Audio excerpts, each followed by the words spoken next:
Ok, ¿qué es el FMEA? Se le llama el análisis de modo de efectos de falla. Y lo que vamos a estar evaluando aquí es cómo identificar las causas de la falla, cómo prevenir el riesgo asociado a cada falla y qué medidas correctivas se pueden hacer para cada falla. ¿Qué es el FMA? Es una tabla. Básicamente es una tabla, la pueden hacer en Excel. ¿Y qué hay que hacer con esta tabla? Ok, hay que llenar una serie de columnas.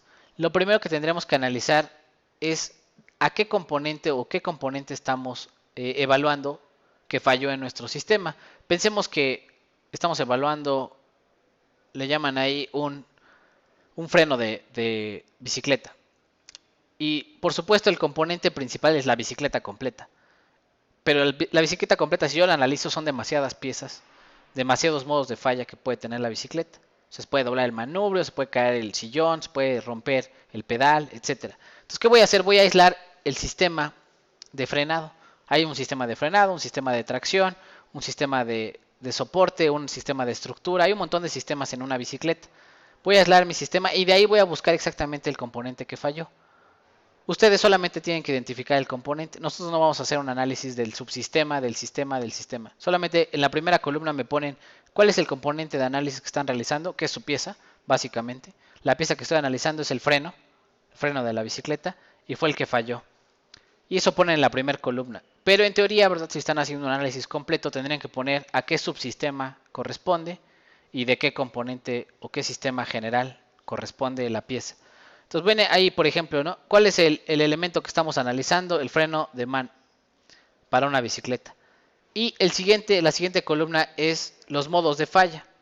Para este freno de mano puedo distinguir yo varios modos de falla. Uno de ellos sería que no tiene suficiente fricción, ya está muy gastada la balata y no frena mi bicicleta. El modo de falla es que ya no ejerce la fuerza de frenado.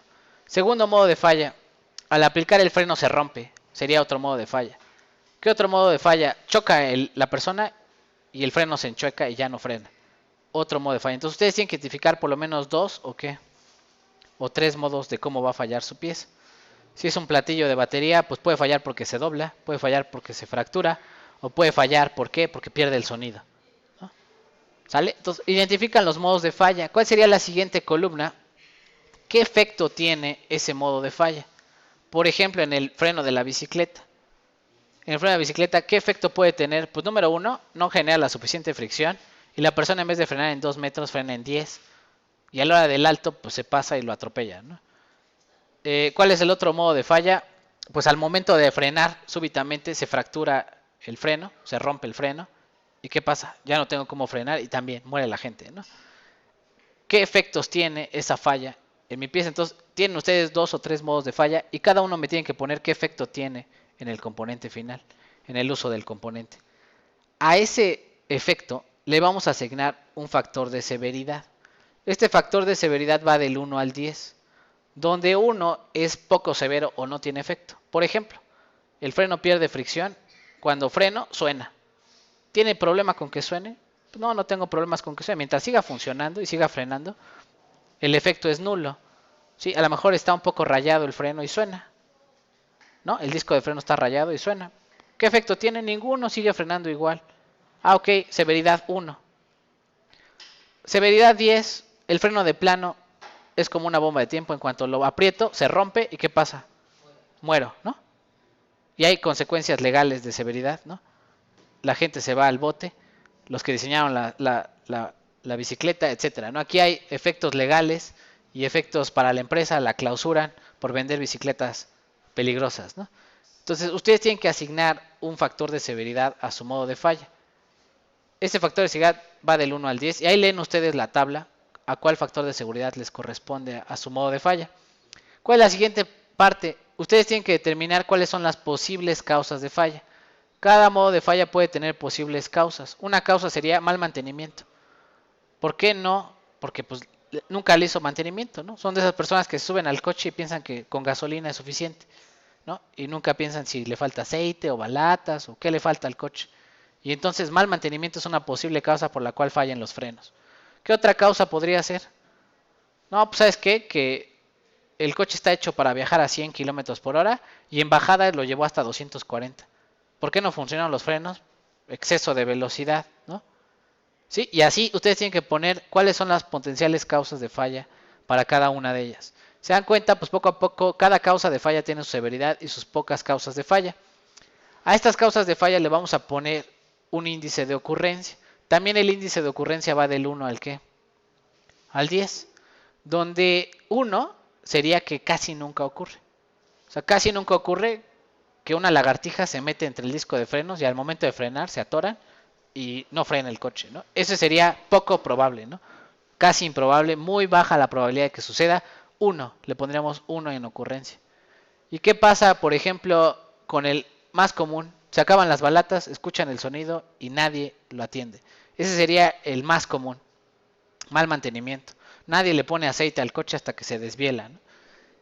Ahí cuál sería el índice de ocurrencia 10. Es lo más común que suceda. Le van a poner ahí su ocurrencia del 1 al 10.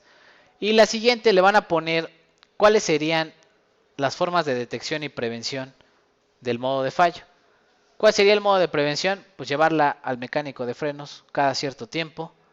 ¿Qué otra cosa? Pues revisar los frenos antes de empezar a andar en la bicicleta. Esa sería una buena idea, ¿no? Y dentro de esta detección y prevención del modo de fallo, le van a poner un índice, el tercer índice, que es el límite de detección, donde 1 significa que cualquier persona en su sano juicio va a detectar la falla. Ejemplo, si alguien ve que el cable del freno está roto, claramente lo va a ver, ¿no? Cuando apriete el freno lo va a ver. Desde que llega, se sube a la bicicleta, dice, me cortaron el cable del freno, ¿no? Este es, ¿qué? Detección 1, sí lo puedo detectar. Siempre que lo vea lo voy a detectar. Y 10 sería indetectable. Pensemos en un castillo de un edificio en donde adentro tiene una grieta. ¿Cuándo alguien va a detectar una grieta dentro de un castillo de un edificio? Nunca, jamás. A menos de que sea un ocioso y se la pase haciendo rayos X y, ¿no? Y análisis en cada columna. Entonces, ese es muy peligroso. Porque detección es 0. No detecto nunca esa grieta. Entonces, la detección sería 10, ¿no? Y entre esos tres índices que sacaron, el de ¿cuál era? Ocurrencia, severidad y detección, van a sacar un índice que le llaman el RPN. Le llaman Risk Priority Number, el número de riesgo. Ese número de riesgo, pues la multiplicación de los tres índices. ¿De qué valor a qué valor va a ir este RPN? De 1 a 1000, porque son 3 por 10, ¿no? 10 por 10 por 10, 1000, ¿no? 1000 sería la peor de las causas, la que siempre ocurre, la que no se puede detectar y la que es la más severa, ¿no? Gente muere y cierran la fábrica. Y el 1 sería la que siempre detecto, ¿no? La que nunca ocurre, muy rara vez ocurre. ¿Y cuál más? Cuando ocurre no pasa nada. A lo mucho suena el componente y sigue trabajando como si nada. Eso sería la grieta o la falla más inofensiva del mundo, ¿no? Entonces, ¿qué tienen ustedes que identificar? ¿Cuál es el que tiene el mayor RPN? Y me tienen que poner, esta es la grieta, la que siempre mantenimiento debe poner especial atención, porque es la que tiene más riesgo y prioridad, ¿ok? Sale. ¿Qué van a hacer ahí? Dar recomendaciones para esa falla. ¿Qué recomendaciones darían? Una recomendación, por favor, realizar el mantenimiento de sus frenos, ponerle aceite al coche, ¿no? Antes de usar el martillo, revisar que no tenga grietas, que no esté fracturado el mango, para que cuando lo levante no se saque un ojo, ¿no? Ese tipo de cosas. ¿Qué recomendaciones harían para aquella falla que es la que tiene más riesgo, más RPN? ¿Qué más van a hacer con esa falla? Pues van a hacer un FTA. ¿Qué es el FTA? Es un árbol, le llaman árbol de análisis de fallas. Este árbol de análisis de fallas, aquí van a poner la falla con mayor RPN, la más probable que ocurra y la más riesgosa. Y me van a poner estas puertas lógicas. Estas puertas lógicas son dos.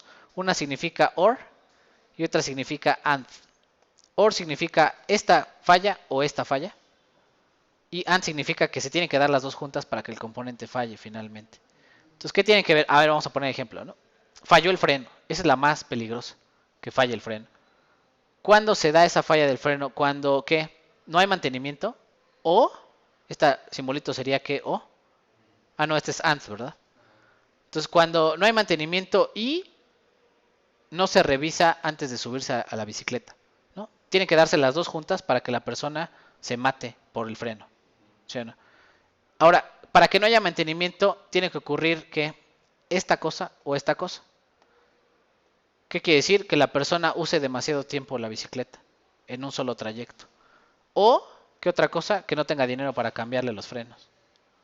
Si se da esta o esta, entonces va a haber mal mantenimiento. Y si el mal mantenimiento se junta con que la persona nunca revisa antes de subirse a la bicicleta, juntas estas dos me van a dar la falla. Entonces la gente en las fábricas, en las industrias, hace este tipo de análisis de FTA. Y a cada uno le pone un código, un identificador. Ustedes no lo van a hacer, no le van a poner un código, pero pensemos en esto, ¿no? Dice ahí, la válvula no cerró. Esa es mi falla. Y dicen ustedes, ¿por qué no cerró la válvula? Ah, y tiene aquí un OR, ¿no? Puede ser por estas tres causas. Una, el componente falló por el hardware. ¿Qué quiere decir? Que la palanca se trabó. No tiene aceite y se trabó. O, ¿cuál es la otra? Fue cerrada durante la prueba y no debe ser cerrada durante la prueba de paso de agua. Y tres, error humano. La persona la cerró y no debía cerrarla. Por esas tres causas se puede hacer que haya una falla durante el cerrado de la válvula. ¿Y qué hace la gente en la industria? Dice, pues tuvimos un 3312, ¿no? Sí, así como en la policía, ¿no? Tenemos un 3312, ¿qué es? Pues el humano la cerró cuando no tenía que cerrarla. ¿Sí? ¿Y cuáles son las causas? Esta y esta. Entonces luego ya tienen un responsable de lo que pasó. ¿Sí? ¿Qué tienen que hacer ustedes? Solamente para la que tiene mayor riesgo, tienen que analizar este FTA y sacar las posibles ramas de por qué sucede esa falla. ¿Sí? Un poquito va de la mano con el FMA. Muchas de las causas que pongan en el FMA van también aquí en el FTA. ¿Sí? ¿Dudas, preguntas con lo que hay que hacer?